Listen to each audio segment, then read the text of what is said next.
আসসালামু আলাইকুম ওয়া রাহমাতুল্লাহি ওয়া বারাকাতুহু। ইন্নাল হামদালিল্লাহি ওয়াহদাহু ওয়াসসালাতু ওয়াসসালামু আলা মান লা নাবিয়্যা বা'দাহু, আম্মা বা'দ। সংক্ষিপ্ত হামদ ও সানার পর আজকের এই বার্ষিক ইসলাহুল বায়ানে উপস্থিত সম্মানিত সভাপতি, বিচারক মণ্ডলী, দক্ষ উপস্থাপক, প্রধান অতিথি, বিশেষ অতিথি এবং আমার সামনে উপবিষ্ট বাংলার দূর দূরান্ত থেকে ছুটে আসা এলএম বিভাষিত ছাত্র ভাইরা, আমার পক্ষ থেকে আপনাদের জানাই আন্তরিক শুভেচ্ছা ও অভিনন্দন। আজকে আমার বক্তব্যের বিষয় হচ্ছে গীবত ও পরনিন্দা। প্রিয় সুধী, এই গীবত সম্পর্কে আল্লাহ সুবহানাহু ওয়া তাআলা পবিত্র কুরআনুল কারীমের মধ্যে বলেন, ওয়াইলুল লিকুল্লি হুমাযাতিন লুমাযাহ, ধ্বংস সামনে এবং পিছনে পরনিন্দাকারী, ধ্বংস সামনে এবং পিছনের গীবতকারী। যে সামনে এবং পিছনে যে সামনে এবং পিছনে গীবত করে, মানুষের দোষ ত্রুটি বর্ণনা করে, আল্লাহ রাব্বুল আলামিন তার ধ্বংসের কথা বলেছেন। প্রিয় সুধী, আবু হুরায়রা রাদিয়াল্লাহু তাআলা আনহু থেকে বর্ণিত, তিনি বলেন, রাসূল সাল্লাল্লাহু আলাইহি ওয়াসাল্লামকে জিজ্ঞাসা করা হলো, হে আল্লাহ রাসূল সাল্লাল্লাহু আলাইহি ওয়াসাল্লাম, গীবত কি? আল্লাহ রাসূল সাল্লাল্লাহু আলাইহি ওয়াসাল্লাম বললেন, কোনো ভাই তার অপর ভাইয়ের বিরুদ্ধে এমন কিছু বলল যা শুনলে ওই ভাই রাগান্বিত হয়, তা হচ্ছে গীবত।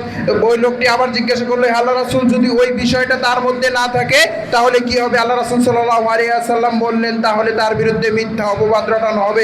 প্রিয় সুধী, এখান থেকে বুঝতে পারলাম, আপনি আপনার ভাইয়ের বিরুদ্ধে এমন কিছু বললেন, আপনি আপনার ভাইকে এমন কিছু বললেন যা বলার মাধ্যমে, যা শুনলে সে রাগান্বিত হবে, এই কথাটা যখন আপনি তার অগোচরে বলবেন, এটাই হবে গীবত। প্রিয় সুধী, আবু হুরায়রা রাদিয়াল্লাহু তাআলা আনহু থেকে বর্ণিত, তিনি বলেন, রাসূল সাল্লাল্লাহু আলাইহি ওয়াসাল্লাম বলেছেন যে, হে আমার সাহাবারা, তোমরা কি জানো কোন জিনিস সবচাইতে বেশি জান্নাতে প্রবেশ করায়?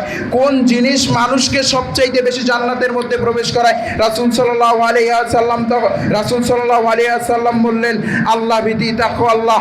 আল্লাহ ভীতি, এটা মানুষকে সবচাইতে বেশি জান্নাতের মধ্যে প্রবেশ করায়। আর তোমরা কি জানো কোন জিনিসটি মানুষকে সবচাইতে বেশি জাহান্নামের মধ্যে প্রবেশ করায়?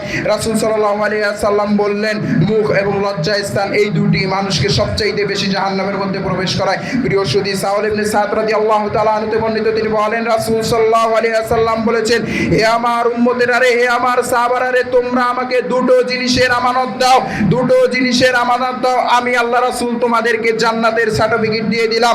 তোমরা আমাদেরকে দুটো জিনিসের হেফাজত দাও, দুটো জিনিসের আমানত দাও। সেই দুটো জিনিস কি কি?